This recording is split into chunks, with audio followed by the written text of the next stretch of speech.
So what truly makes a great leader, especially today, in this incredibly fast-paced, always changing world, is it just about being smart or having that charisma, or is there something, maybe something deeper, something really foundational that drives, well, not just individual success, but maybe the whole team's progress?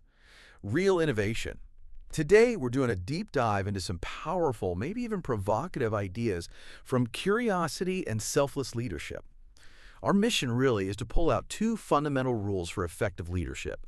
Rules that seem crucial for, collective progression and that spark of innovation we're all looking for. And these aren't just vague concepts. The source material, it focuses on really actionable rules, things that can genuinely transform how leaders connect with their teams and maybe even the world. What I find fascinating, honestly, is how simple these rules sound at first. But then they really challenge some common ideas about what leadership should be. They kind of cut through the noise and offer some practical wisdom. Wisdom I think we can all use, whether you're leading a huge team or just, managing your own work. That's a great way to put it.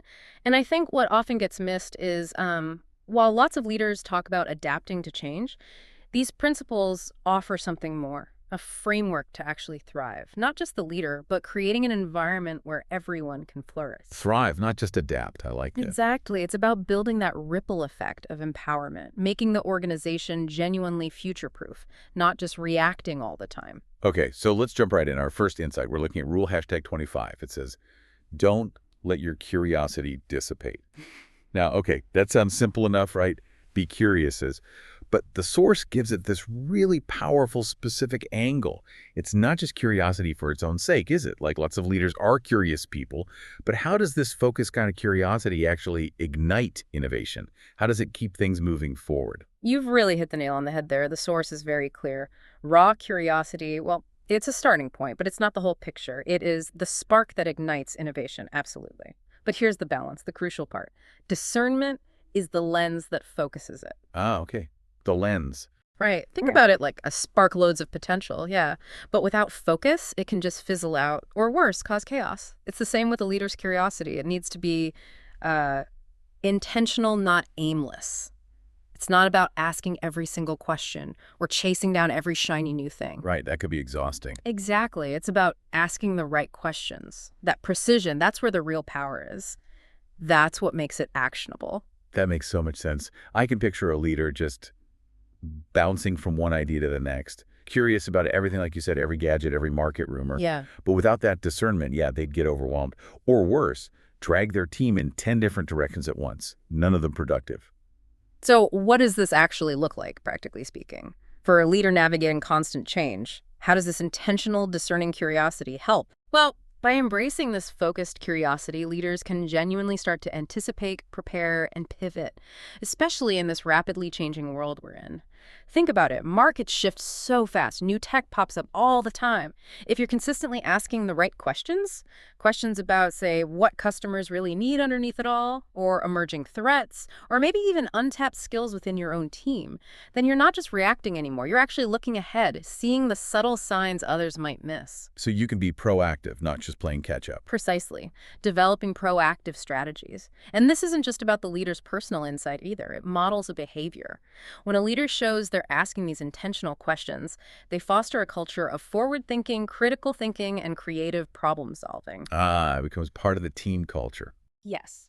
People feel safer asking tough questions. They feel empowered to experiment, to contribute ideas because they see their leader doing it. What really stands out in the source is this idea that effective leaders balance curiosity with discernment, knowing when to explore and when to focus. It's not just about fixing problems, it's spotting opportunities for growth, for innovation that others just don't see. And by doing that, they can really stay ahead of the curve, lead their organizations towards a brighter, more adaptive future. That's quite a shift, isn't it? It's not just about having the answers anymore. It's about cultivating the right questions and knowing when to really dig in and when to maybe let something go. So for you listening, maybe think about how you can apply this intentional curiosity in your own work. Are you leading a team, part of one? Even just managing your own projects. Are you asking those truly impactful questions, the ones that uncover new possibilities? Or is your curiosity kind of scattered, dissipating like the rule says? Think about the last challenge you faced.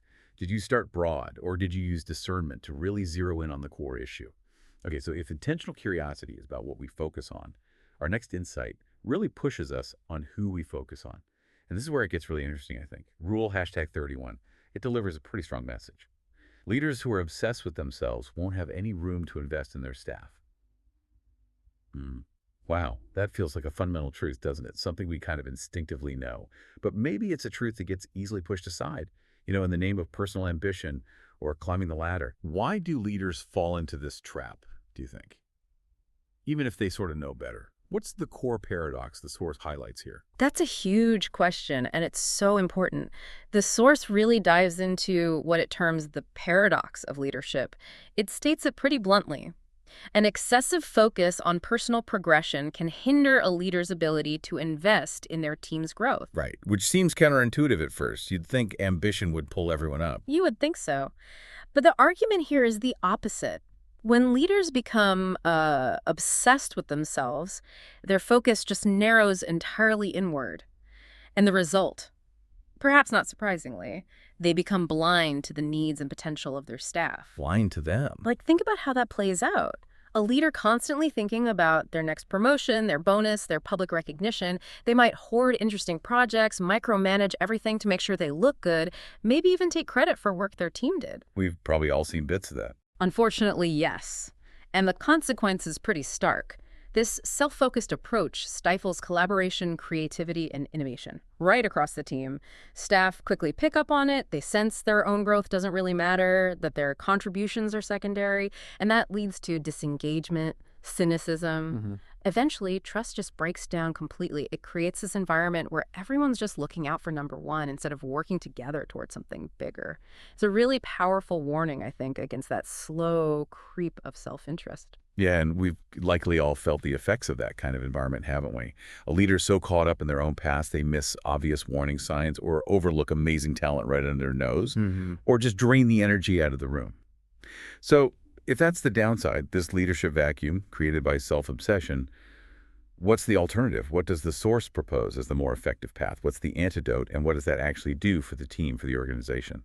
Well, the contrast couldn't be clearer, according to the source. Leaders who genuinely prioritize their team's success create a culture of mutual growth and achievement. And let's be clear, this isn't just about being nice. It's presented as a strategic necessity. The key shift highlighted is this. By shifting their focus from personal obsession to collective progression, leaders can unlock the full potential of their team. Unlock their potential. Think about the psychological impact that has. When a leader truly invests in someone's development, fights for opportunities for them, celebrates their wins, that person feels valued. They feel trusted, empowered. Yeah, absolutely. And that creates this positive cycle, right? People get more engaged, they're more willing to take smart risks, they collaborate more openly. This kind of behavior, it serves as a powerful reminder that true leadership is about empowering others, not just oneself. It reframes success entirely from something you chase alone to something you build together. Looking at the bigger picture, effective leaders get that their team's success is completely tied to their own long-term impact and, well, legacy, and they act accordingly. It's this fundamental understanding, really, that you genuinely rise highest by lifting those around you. You rise highest by lifting those around you. That really captures it, doesn't it? A great phrase for any leader to keep in mind. And it's not about sacrificing yourself or ignoring your own career entirely. It's about understanding that real sustainable growth comes from the group. So for you listening again, maybe take a second to reflect on your own workplace. Have you felt that difference? Between a leader who's mostly self-focused versus one who really invests in the team, what did that feel like? How did it affect your own motivation, your creativity, your willingness to go the extra mile? And maybe more importantly, how could you, in whatever role you have, help build that culture of collective progress, even without a formal title? Okay, let's try and bring these two big ideas together now. Let's unpack this connection. We've got intentional curiosity balanced with discernment that's about sparking innovation, seeing what's coming. And then we have selfless leadership shifting focus from me to we, focusing on collective growth. How do these two things really work together in practice? I'm picturing a leader who's super curious about problems, about opportunities, about the future, but is also totally focused on enabling their team to explore those things, to solve those problems, to grab those opportunities. Is that kind of the synergy? That's exactly it. What's really fascinating here is how they're not just separate good ideas, they genuinely amplify each other. Think about that curious leader again, asking the right questions, looking ahead, spotting those weak signals. Their discernment helps them pinpoint not just the risks, but the real opportunities for growth, for new projects, maybe innovative solutions that others miss. Okay. Now, a selfless leader, faced with those insights, they won't just keep them to themselves, they won't use them just to look good. Instead, they'll strategically use those discovered opportunities to empower their people, giving the team the resources, the freedom, the support they need to explore, to innovate, to grow by tackling these challenges. So they share the opportunity, essentially. Yeah. They share it, and they actively create an environment where the team isn't just told what the answer is, but they're trusted to figure out the how. A real learning environment. And if we zoom out even further, integrating these principles, it doesn't just make better managers, it builds incredibly resilient, innovative organizations, places where people feel genuinely valued, truly empowered, and connected to the bigger purpose. They're not just cogs in a machine, they're active partners in building the future. Which I think raises a really important question for you, the listener. How might deliberately bringing these two rules together, intentional curiosity and selfless leadership, transform things? Not just your own approach, but maybe the whole culture of your team or even your organization.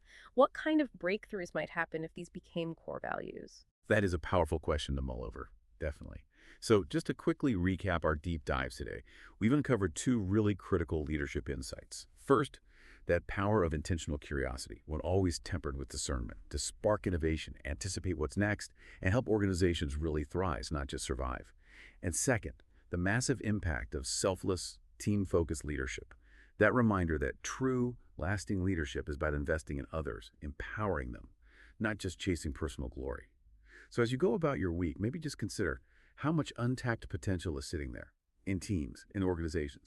Potential that could be unlocked if leaders truly embrace these ideas. What kind of future could we build one filled with real innovation, deep trust, lasting collaboration if every leader made intentional curiosity and selfless investment their true north, day in, day out?